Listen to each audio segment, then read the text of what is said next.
সকলো ভাষা ভাষী ৰাইজৰ আশীৰ্বাদ আপোনালোকৰ মৰম স্নেহ লৈ পেলাই ৰাইজক সেৱাৰ স্বাৰ্থত ৰাইজৰ পদূলিত যাই পেলাই ৰাইজৰ সমস্যা সমাধানৰ স্বাৰ্থত UPPL দলত আঞ্চলিকতাবাদী শক্তিত যোগদান কৰি ৰাষ্ট্ৰ নিৰ্মাণৰ কাৰণে কাম কৰিবৰ কাৰণে মই সংকল্প লৈছোঁ।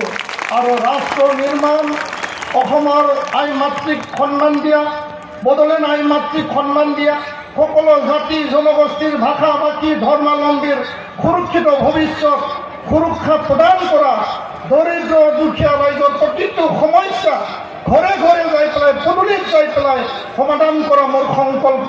এই কথা মই আজি এই মা দুৰ্গাৰ এই দুৰ্গা মণ্ডপৰ এই পবিত্ৰ মঞ্চৰ পৰা মই আশীৰ্বাদ লৈ পেলাই জীৱনৰ ৰাজনীতি প্ৰথমটো যাত্ৰা মই আৰম্ভ কৰিব বিচাৰিছোঁ।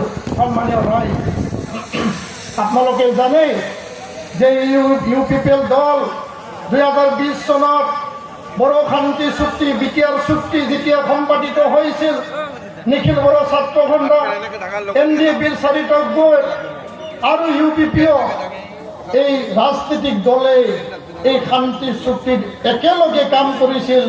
আৰু আজি আহি 5টা বছৰ বিটিআৰ এই অঞ্চলৰ 26টা জাতি জনগোষ্ঠী 35 লক্ষ জনগণক সেৱা কৰি পেলাই বিভিন্ন কাম কৰিলে।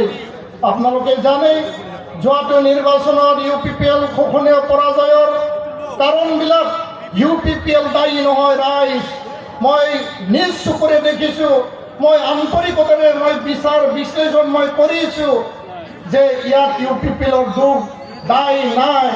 মিছা কথা কোৱা, নোহোৱা কথাবিলাক কোৱা, ভয় ভাবুকি দেখুওৱা, মিছা কথা কৈ পেলাই ৰাইজৰ পৰা ভোট আদায় কৰিয়ে কোনোবা জিকি গৈছে আৰু আজি এই স্থানত অধিষ্ঠিত হৈছে।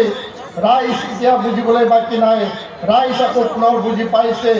মই আজি প্ৰথমটো দিনত ৰাজনীতিৰ জীৱনৰ প্ৰথমটো এই খোজত মই কোনো দল কোনো ৰাজনীতিবিদক মই গালি দিব বিচৰা নাই।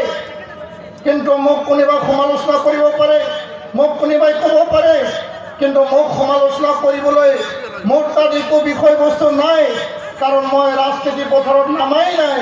মই জাতিটোক সেৱা কৰি পেলাই জাতিক মই উচ্চ স্থানত লৈ যাই পেলাই 30টাকে জাতি জনগোষ্ঠীৰ এটা সমন্বয়ৰ প্ৰতীক CCBTR গঠন কৰি পেলাই বড়োলেণ্ড অঞ্চলত শান্তি চুক্তিৰ পিছত বড়ো অনাবড়ো মই নিষেধ কৰিলোঁ। এপচুৰ মজিয়াত থাকি 30টা সংগঠনক লৈ পেলাই বড়ো ভাষা অসমীয়া ভাষাৰ ব্যৱধান নাইকিয়া কৰিলোঁ। আৰু আজি বড়ো ভাষা অসমীয়া ভাষাৰ কোনো ব্যৱধান নাই।